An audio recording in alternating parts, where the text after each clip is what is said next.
Vamos ahora a estudiar el tema perdonados en el imperio del orgullo. Lo que les voy a narrar a continuación es una conversación por radio en una costa en España. Se dio en octubre de 1915 entre un grupo de españoles y un grupo de norteamericanos.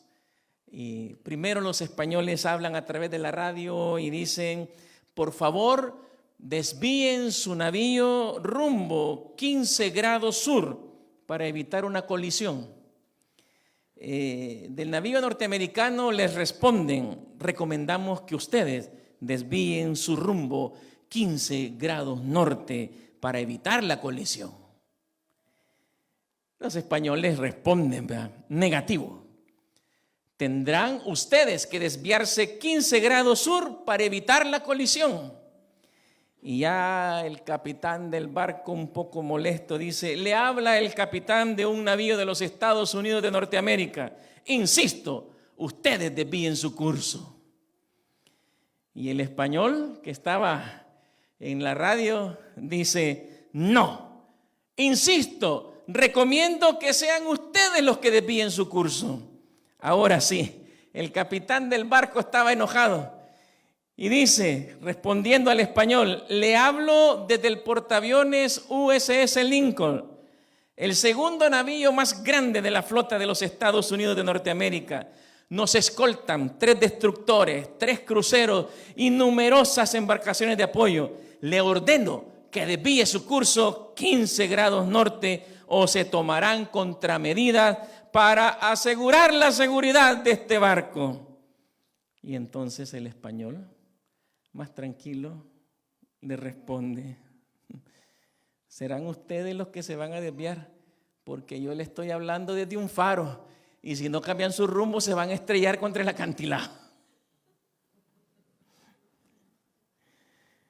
Aunque la situación resulta graciosa, la realidad es que el orgullo puede acabar destruyéndonos. El orgullo le hace mucho daño no solo a quien lo padece, sino también a quienes están a su alrededor. El orgullo nos priva de vivir una vida llena de armonía con los demás y de disfrutar a nuestros seres queridos. Lo peor de todo es que no nos permite acercarnos a Dios. Al final, cuando tú no quieres tomar tu decisión de entregarte a Cristo, simple y sencillamente es orgullo humano. El orgullo es un defecto inherente en los seres humanos. Todos somos orgullosos. Algunos nos sentimos orgullosos de ser humildes. Todos somos orgullosos en la grandeza de nuestra humildad. Y Dios aborrece el orgullo, hermano. Dice Proverbios capítulo 8, versículo 13: yo aborrezco a la gente que es orgullosa y presumida. Por el orgullo somos capaces de no aceptar la salvación. Estaba dando una campaña en Cojutepeque. Visitamos a un caballero a quien le estaban dando estudios bíblicos junto con el pastor. Cuando yo llegué a visitar al caballero, su situación era un poco difícil. Él tenía amputadas ambas piernas arriba de la rodilla. No hacía mucho le había pasado eso. Cuando nosotros llegamos con el pastor y yo le di la mano, hermano, aquel hombre ardía en fiebre. Y estaba sentado en el suelo, en un rancho. Lo que había pasado es que el caballero era alcohólico y borracho, se subió a un árbol de coco y se cayó del árbol de coco, cayó parado y se destrozó las piernas. Así que se las amputaron. Estando amputado, siguió bebiendo y como bebía, no acató las recomendaciones y comenzó a arrastrarse en el suelo, y aunque tenía vendas, el polvo de la tierra se metió y le infectó los muñones, las heridas. Así que la fiebre era porque las heridas estaban infectadas. Con el pastor le dijo: hermano, nosotros venimos para presentarle el plan de salvación. Y el hombre dice: pues no me ve como estoy, yo no puedo bautizarme. Él ya sabía sobre el bautismo. Y el pastor le dice: no, le dice, hagamos un trato con Dios. Mire, lo vamos a llevar al hospital para que lo atiendan. Y después, cuando usted se recupere, cuando esté bien, usted se entrega al Señor a través del bautismo, cuando ya usted pueda meterse al agua. Pero queremos orar por eso ahora. No, le dice: no quiero. El orgullo. Fue tan orgulloso que aún así, cuando el pastor vio la negativa de él de no querer ni aceptar una oración para hacer un pacto con Dios, le dice: mire, por lo menos acepte que lo lleve al hospital. ¿Saben cuál es el problema cuando hay una amputación arriba de las rodillas y que se está infectando? Que lo más seguro es que le van a tener que quitar otro pedazo. Y si la infección continúa, llegará un momento en que la infección va a llegar hasta su abdomen, y una vez que llega ahí, se muere. Y a pesar de que el pastor y yo le ofrecimos, le insistimos de la situación para ir al hospital, no quiso. El orgullo. Pero hasta el orgullo puede ser perdonado por Dios.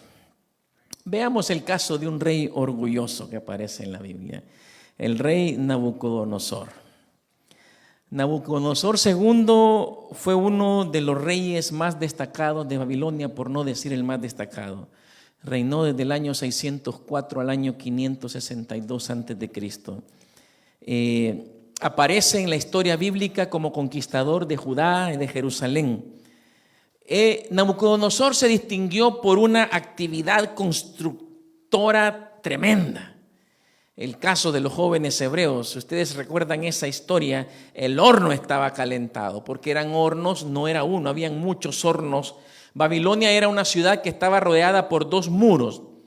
La ciudad tenía un muro, pero más adelante había un segundo muro. Y en la época de Nabucodonosor, lo que estaba entre los 2 muros comenzó a construirse, a ampliar la ciudad. Y ahí había una gran cantidad de hornos. Entre sus monumentales obras están lo que se conoció como una de las 7 maravillas del mundo, los jardines colgantes de Babilonia. Según cuenta la leyenda, fueron construidos para su esposa, que sentía nostalgia porque ella era del campo, era de la montaña. Así que ella deseaba tener ese ambiente, y Nabucodonosor le mandó a hacer pues una montaña artificial. Impresionante, ahí en Babilonia.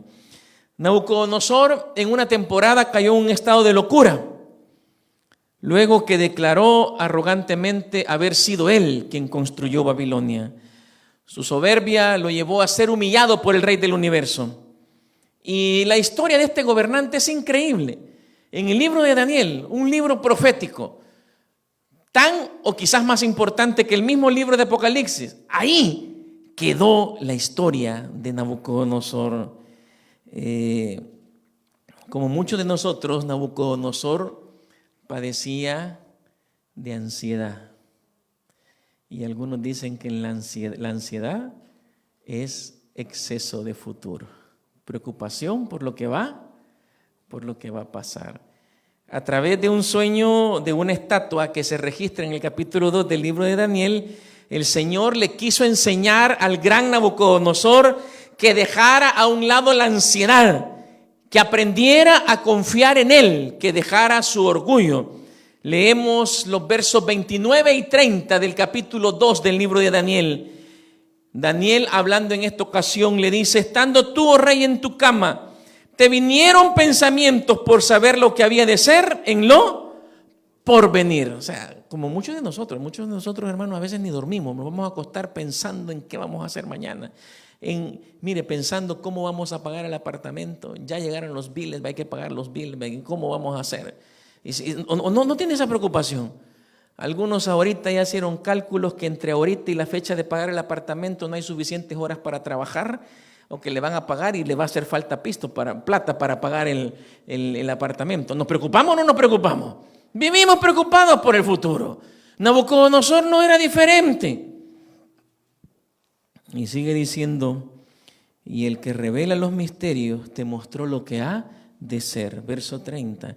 Y a mí se me ha sido revelado este misterio, no porque en mí haya sabiduría, dijo Daniel, sino para que se dé a conocer el rey la interpretación y para que entiendan los pensamientos de tu corazón, para que entiendas, Nabucodonosor, para que razones, para que tomes decisiones. La profecía del capítulo 2 del libro de Daniel, la de la estatua, el sueño que tuvo Nabucodonosor, es una profecía que fue dado de manera privada. O sea, era para Nabucodonosor, aunque a nosotros nos sirve inmensamente para poder interpretar y ver los hechos que han pasado en la historia y asegurarnos que lo que el Señor dijo que iba a pasar al final, pasaría. Aunque la interpretación de esa profecía nos ayuda a todos, en realidad esa profecía era un llamado para Nabucodonosor. Lastimosamente, ese rey orgulloso no estaba dispuesto a aceptar la voluntad de Dios. Aunque aparentemente al final del capítulo 2 vemos a un Nabucodonosor que agradece, que exalta al Señor, en realidad no es así, hermano, porque así nos pasa a nosotros. Y si no, miramos durante la cuarentena, y para la cuarentena todos éramos cristianos.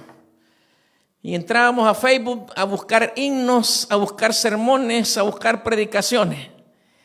Mire, durante la cuarentena del COVID, las transmisiones religiosas, hermano, 1000 vistas, 2000 vistas, esas mismas transmisiones ahora en día, 5 vistas, 10 vistas. Uno de mis trabajos allá en El Salvador es monitorear las redes sociales de la iglesia y la página web.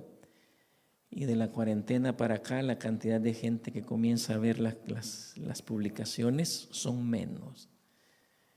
Pero no le diga de chambres, de políticos. Que no les digan que allá en Israel, el pueblo del Señor, cayó una bomba, que ya viene el fin. Olvídese. Estamos mal enfocados en el futuro. Ahorita podemos estar, sí, hoy sí, yo me voy a reconciliar y que no sé qué, y ya mañana, nada. Así somos los seres humanos. Le pasó a Nabucodonosor. Recibió el llamado del Señor, por un momento dijo como que sí, pero no se comprometió, hermano, y a la vuelta dejó a Dios. Y aquella estatua de diversos metales que representaban la sucesión de los reinos después del reino de Nabucodonosor, le recordaba a Nabucodonosor que no era eterno. Yo no sé por qué algunos de ustedes piensan en arreglar su situación más adelante. Para los que no son salvadoreños y para los salvadoreños, allá tenemos un dicho que dice que la vida no es colega robo, hermano. ¿Usted entiende que se conocen los garrobos? ¿Las iguanas? ¿Conocen las iguanas? ¿Sí? Esos lagartitos que algunos se los come. ¿Saben por qué los salvadoreños decimos que la vida no es colega robo? Porque a los garrobos, a las iguanas, cuando usted nunca, cuando ande cazando iguanas, nunca lo agarre por la cola, porque ellos son capaces de cortarse la cola, porque la cola les vuelve a nacer. Por eso los salvadoreños decimos que la vida no es cola de garrobo. Usted se muere hoy en la noche de un ataque al corazón y no hizo ningún arreglo con Dios, se va sin salvación y esperanza. Somos frágiles. Un pequeño plomo nos mata. Somos frágiles. Un día le dijo Dios a Nabucodonosor a través de aquel sueño: entregarás cuentas. Nabucodonosor debía aprender a confiar en el Señor, pero el orgullo lo hizo alejarse.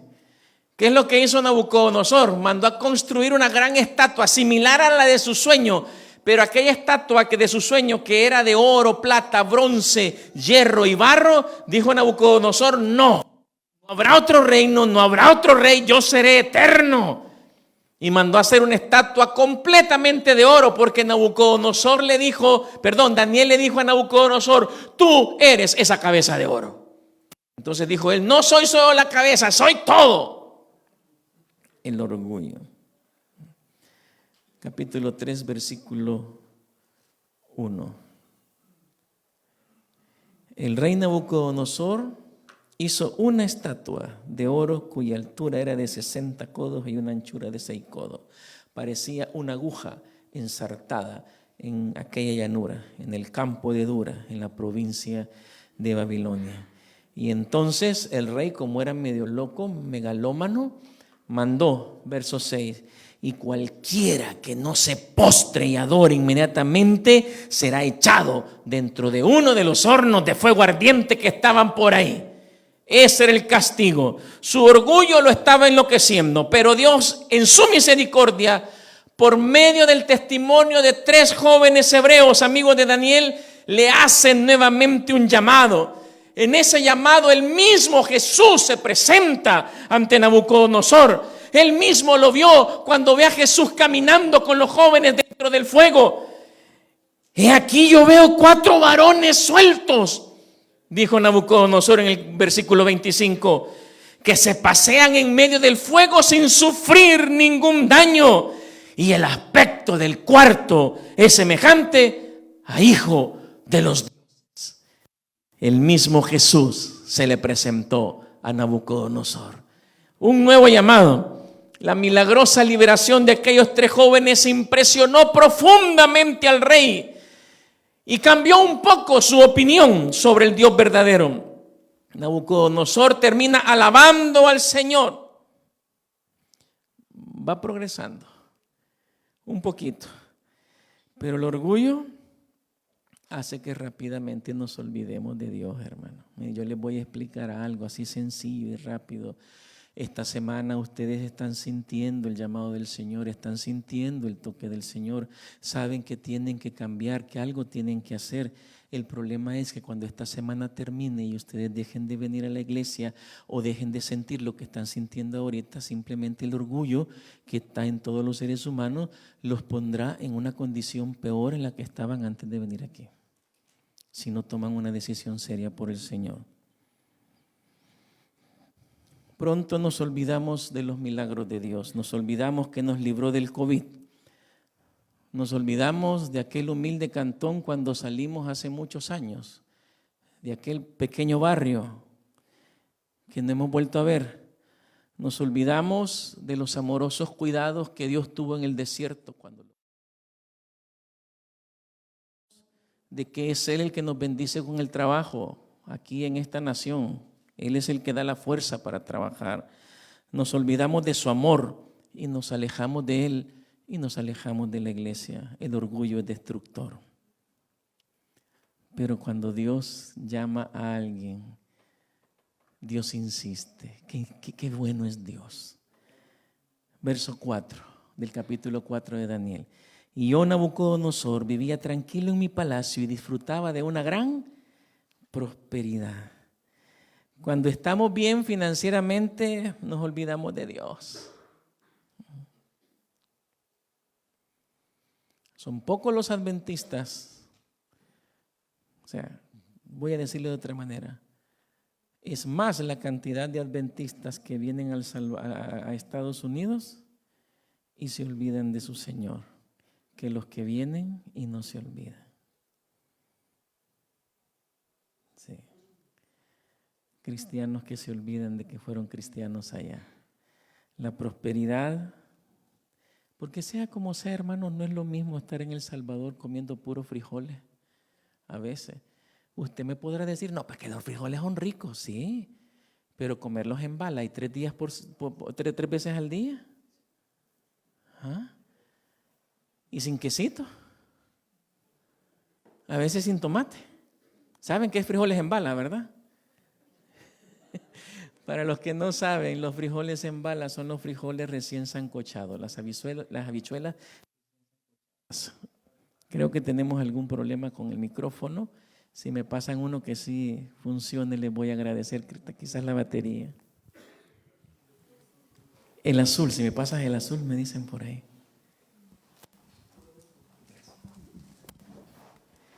Pues los frijoles en bala son eso. a veces se les dicen en bala porque a veces no terminan de cocerse, o sea, por más leña que se les mete, hermanos, tan duros, y cuando caen en el plato hasta suenan, ¿verdad? De ahí los frijoles en bala, y por otras situaciones más que no podemos hablar aquí, ¿verdad? Sí, es fácil decir, no son ricos los frijoles, pero comerlos aquí, pues gracias a Dios, no solo frijolitos en bala comes, tienes un poquito más. Hay que ser honesto.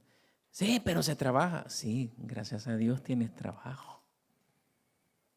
Y un trabajo que abunda más. Entonces, cuando nos sentimos así también, nos olvidamos de Dios. Qué bueno que ustedes están aquí esta noche. Y eso demuestra que hay un toque de parte de Dios ahí en su corazón.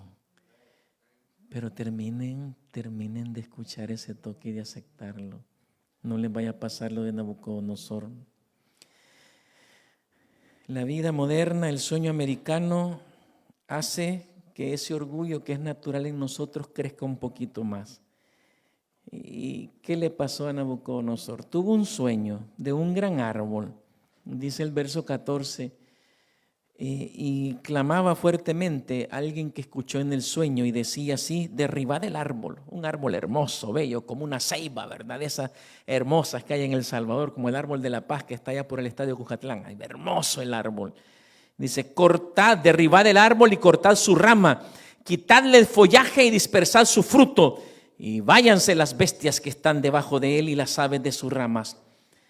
Y la sentencia de aquel árbol estaba condicionada. Y el rey vuelve a llamar a Daniel para que le interprete el sueño.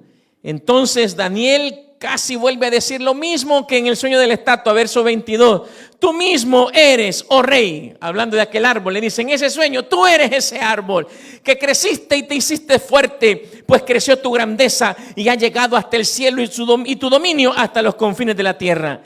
Al principio eso hizo sentir bien el orgullo, ¿verdad? Es que cuando el orgullo se sopla, se infla, hermano. Así como orgullo, como el chompipe. ¿Han visto los chompipes? A veces los chompipes son todos flacos, los pavos. Todos flacos los pavos. Ay, ya viene el Thanksgiving, no hay un pavo por ahí escuchando, pobrecito. Y cuando andan allá, todos flacos los chompipes, pero cuando se inflan así, todos grandes, los ha visto, ¿verdad? Así es nuestro orgullo. Nos hace ver más grandes de lo que somos. Entonces, Daniel le da un golpe al orgullo de Nabucodonosor. Verso 25 de la versión Dios habla hoy, les leo: usted ya no vivirá con la gente, el árbol fue cortado, sino que vivirá con los animales y comerá hierba como ellos. Se bañará con el rocío del cielo y así estará usted. ¿Durante cuánto tiempo le dijo? Durante 7 años. Como que era cabrito en el monte, por 7 años. Al final de esos 7 años, su majestad reconocerá que solo el Dios Altísimo gobierna a todos los reinos del mundo y que solo Él puede hacer rey a quien Él quiere. Ahora la pregunta para los vivos, y los salvadoreños saben a qué me refiero con vivos, para los inteligentes, la pregunta es: ¿necesitaba Nabucodonosor esperar, volverse loco y esperar 7 años para reconocer eso, habiéndosele dicho con tiempo? Cualquiera puede decir: no, pero es que estaba ya predicho por Dios. No, Dios estaba diciéndole lo que iba a pasar si él continuaba con su condición y su orgullo de no humillarse ante Dios, de no aceptar el llamado que Dios le estaba haciendo. ¿Por qué no reconocer a Dios como su Señor en ese momento? Es por el orgullo, hermano. Ese maldito orgullo que nos mantiene atados a nuestra condición de pecadores. Y el consejo de Daniel aparece ahí en el versículo 27. El consejo de Daniel es: acepta ese llamado. Por tanto, siga su majestad este consejo mío. Actúe con rectitud y no peque más. Ponga fin a sus maldades y ocúpese de ayudar a los pobres. Tal vez así pueda su majestad seguir viviendo en paz y en prosperidad. Ese consejo es el mismo consejo que yo te doy a ti, porque la Biblia lo dice: arrepiéntete de tus pecados, Cambia tu vida. Hoy es el momento. Mañana puede ser demasiado tarde. Tristemente, el orgullo de Nabucodonosor le impidió aceptar este tercer llamado. Y dice finalmente, verso 28 al 30, traducción del lenguaje actual, dice: y lo que Daniel le dijo al rey Nabucodonosor, ¿se hizo qué? Realidad. Un año después, mire, Dios le dio todo un año para recapacitar. Jesús contó la parábola de una planta en un campo de una higuera que no daba fruto, y de que el patrón del campo le dijo al que la cuidaba: córtala. ¿Para qué va a ocupar espacio y no da fruto? Y el que cuidaba le dijo: dale un año más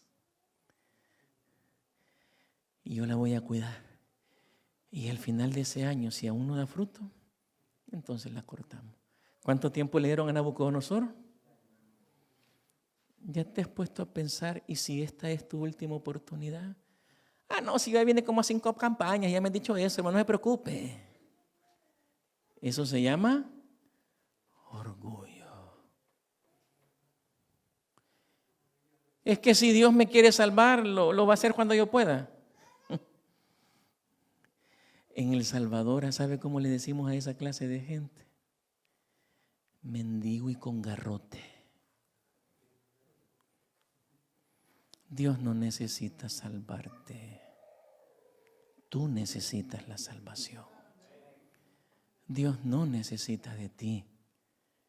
Tú necesitas de Él. Le dio todo un año para recapacitar, pero no pudo. Un día andaba caminando por ahí el rey, y el rey dijo: ay, todo esto yo lo he hecho. Porque al final así terminamos diciendo, yo. Hoy en la mañana hablábamos en la semana de oración, en la madrugada, los esperamos mañana a las 5:30, no saben de lo que se están perdiendo. Y hoy en la mañana decimos, nuestro yo está tan lleno, que mire, hasta con lo del diezmo. Decimos, no voy a dar mi diezmo, decimos nosotros. O sea, el yo, ¿verdad? Y el diezmo, ¿y qué es suyo el diezmo acaso? Es suyo. Es de Dios. Si nos quedamos con Él, como decimos allá, si nos lo clavamos, la Biblia dice, maldito soy con maldición. Pero el yo y el yo está presente. Yo construí esto.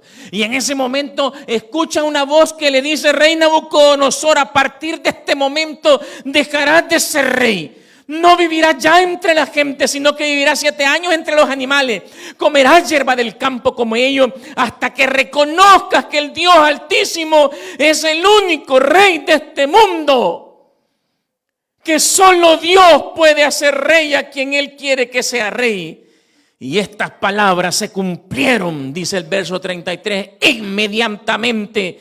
Y el rey dejó de vivir entre la gente, comía pasto como los toros y se bañaba con el rocío del cielo. Sus cabellos parecían plumas de águila y sus uñas parecían garras de pájaro.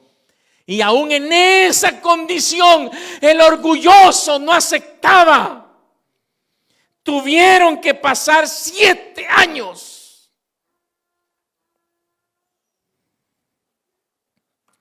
Mas al fin del tiempo, Dios había predicho que aquel loco iba a seguir siendo orgulloso por 7 años. Hasta después de, quizás ya cuando las uñas se le doblaron tanto que lo comenzaron a rayar, ¿va? O quizás cuando ya se le aburrió el sabor al zacate, ya no le gustaba. Quizás, no sé en qué momento, pero dice que a los 7 años. Mas al fin del tiempo, algunos dicen que el capítulo 4 de Daniel lo escribió el mismo Nabucodonosor, porque aparece en primera persona.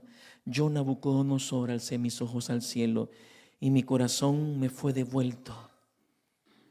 ¿Qué dice que hizo? Alzó. Hasta después de 7 años pudo decir perdón. ¿Tienes que esperar tanto tiempo tú? Hasta que Nabucodonosor alzó sus ojos hasta que reconoció al Dios verdadero, hasta que dejó a un lado su orgullo, entonces vino el perdón, la sanidad y la salvación de parte de Dios. Lo dice claramente el verso 36 y 37. Tan pronto como dije esto, sané de mi locura y recuperé la grandeza de mi reino. Volví a ser el mismo de antes. Todos mis consejeros y jefes de mi reino vinieron a servirme y llegué a ser más poderoso que antes. Orgulloso y lejos de Dios era poderoso, pero cuando se humilló ante Dios, cuando dejó su orgullo, llegó a ser más poderoso. Tú has prosperado en esta nación, aún lejos de Dios. Acércate a Dios y tu prosperidad será más grande. Por esto alabo y adoro al Rey del cielo, pues todo lo que hace está bien hecho. Él es un Dios justo que humilla a los que son orgullosos. Y termina él, lo digo yo, el ex loco y orgulloso Nabucodonosor. Sé de qué les hablo. Algunos se alejan de Dios. Algunos están lejos de Dios esta noche. Pero yo quisiera esta noche hacerte una invitación. Yo quiero orar por ti. Estoy hablando especialmente a aquellos que no son bautizados. Quiero hacer una oración especial para ellos. O los que un tiempo estuvieron en la iglesia pero se alejaron y tienen que hacer un pacto con el Señor. Yo quiero orar por ti para que Dios te ayude a que tú recapacites de tu vida, de tu andar, de tus decisiones. Tienes esta semana, Dios te ha dado esta oportunidad bella esta semana de poder escuchar estos mensajes de su palabra. No son míos, es Dios a través de su palabra quien te habla. Mientras tú piensas, yo voy a orar por aquellos que lo deseen y estoy hablando hoy específicamente de nuestros amigos. Y al momento de orar los voy a invitar a que se pongan en pie nuestros amigos. Si algún hermano desea acompañar o invitar a nuestros amigos, con gusto hágalo. Estaba dando una campaña hace muchos años ahí por San Vicente, cerca de un lugar que se le llama El Playón. Hay un cantón ahí. Y había un hombre que llegaba a la campaña, muy amable, muy buena persona, moreno, bajito, y muy atento, escuchaba los temas, escuchaba los mensajes. Un día lo visité en su casa. Él llegaba con su hija. Tenía un problema serio. Su hija nació con una enfermedad congénita de nacimiento, eso que tiene que ver con nuestro ADN. Y los doctores no le habían dado probabilidades de más de 8 años de vida. La niña ya tenía 7. Y la niña de repente se hinchaba todo su cuerpecito, la llevaba al hospital, la trataban, volvía a la normalidad, regresaba a la casa, aquel ranchito donde vivían, pero los médicos ya les habían dicho que todo era nada más un paliativo, que la niña iba a morir. Hablamos con aquel caballero, le presentamos, Rafael se llamaba, le presentamos a Rafael el llamado que el Señor le estaba haciendo a través de la palabra del Señor, pero por más que le presentamos a Rafael y que su niña le decía, bauticémonos, papi, bauticémonos. Rafael decía, no. ¿Por qué Dios permitió que mi hija naciera con esta enfermedad? Yo no me voy a entregar. Hasta los humildes en realidad somos orgullosos. No se entregó, no quiso arreglar con el Señor. A los meses yo le pregunté a uno de los hermanos que asistía a ese lugar, en un grupo que estaban abriendo, hermano, ¿qué pasó con Rafael? Él se entregó al final y me dice, no, hermano, como a los 3 meses se murió su niña, ya era lo que esperaban. Y entonces cuando su niña murió, Rafael se volvió loco. Ahí anda caminando por las calles del cantón, anda desnudo y descalzo. Y está loco. Nuestro orgullo puede destruir nuestra vida y la de nuestros seres amados. El Señor Jesús esta noche te dice a ti, venid a mí todos los que estáis trabajados y cargados, y yo os haré descansar. Jesús quiere ayudarte con tus cargas.